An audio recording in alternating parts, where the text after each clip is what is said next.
देश में बीते वर्षों में जो सबसे बड़ा बदलाव हुआ है वो है देश की कृषि नीति में। पहले हमारे देश के किसान के पास इस जानकारी का अभाव था कि उसकी मिट्टी किस प्रकार की है, उसकी मिट्टी में कौन सी कमी है, कितनी कमी है। इस समस्या को दूर करने के लिए देश में किसानों को सॉइल हेल्थ कार्ड देने का बहुत बड़ा अभियान चलाया गया।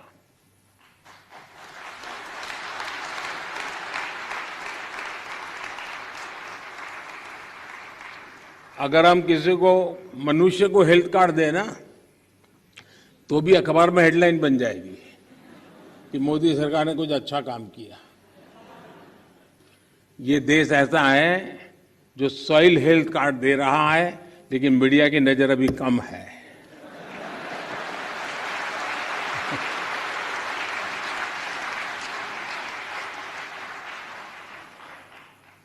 पूरे देश में 22 करोड़ से ज्यादा सॉइल हेल्थ कार्ड किसानों को दिए गए, और सिर्फ कार्ड ही नहीं दिए बल्कि देश भर में सॉइल टेस्टिंग से जुड़ा एक बहुत बड़ा नेटवर्क भी तैयार हुआ है।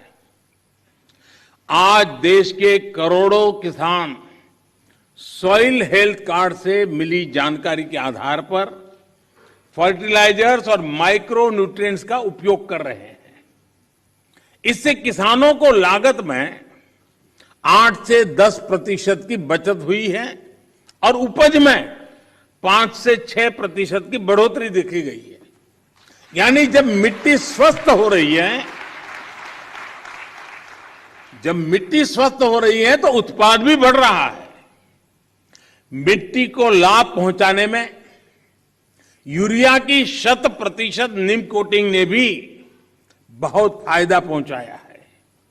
माइक्रो इरिगेशन को बढ़ावा देने की वजह से, अटल भू योजना की वजह से देश के अनेक राज्यों में मिट्टी की सेहत भी संभल रही है।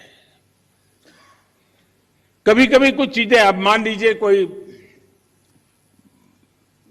1.5-2 साल का बच्चा बीमार है, तबीयत ठीक नहीं हो रही है, वेट नहीं बढ़ रहा है, ऊंचाई में भी कोई फर्क नहीं आता है, और मां को कोई कहे कि जरा इसकी चिंता करो, और उसको कहीं सुना हो कि भाई स्वास्थ्य के लिए दूध वगैरह चीजें अच्छी होती हैं, और मान लो वो हर दिन 10-10 लीटर दूध में उसको स्नान करवा दे, तो उसका स्वास्थ्य ठीक होगा क्या?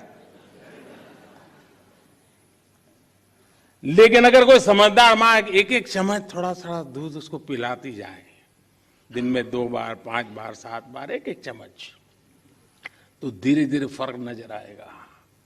ये फसल का भी ऐसा ही है, पूरा पानी भर करके फसल को डुबो देने से फसल अच्छी होती है ऐसा नहीं है। बूंद बूंद पानी पिलाया जाए तो फसल ज्यादा अच्छी होती है। पर ड्रॉप मोर क्रॉप।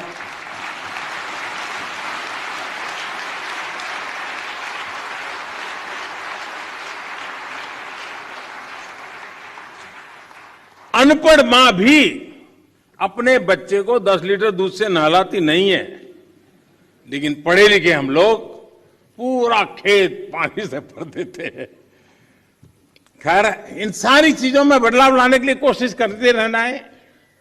हम कैच द रेन जैसे अभियानों के माध्यम से जल संरक्षण से देश के जन जन को जोड़ने का प्रयास कर रहे हैं। इस साल मार्च में ही देश में 13 बड़ी नदियों के संरक्षण का अभियान भी शुरू हुआ है। इसमें पानी के प्रदूषण कम करने के साथ साथ नदियों के किनारे वन लगाने का भी काम किया जा रहा है, और अनुमान है कि इससे भारत के फॉरेस्ट कवर में 7,400 स्क्वायर किलोमीटर से ज्यादा की बढ़ोतरी होगी। बीते 8 वर्षों में भारत ने अपना जो फॉरेस्ट कवर 20,000 स्क्वायर किलोमीटर से ज्यादा बढ़ाया है, उसमें ये और मदद करेगा। साथियों, भारत आज बायोडायवर्सिटी और वाइल्ड लाइफ से जुड़ी जिन नीतियों पर चल रहा है, उसने वन्य जीवों की संख्या में भी रिकॉर्ड वृद्धि की है।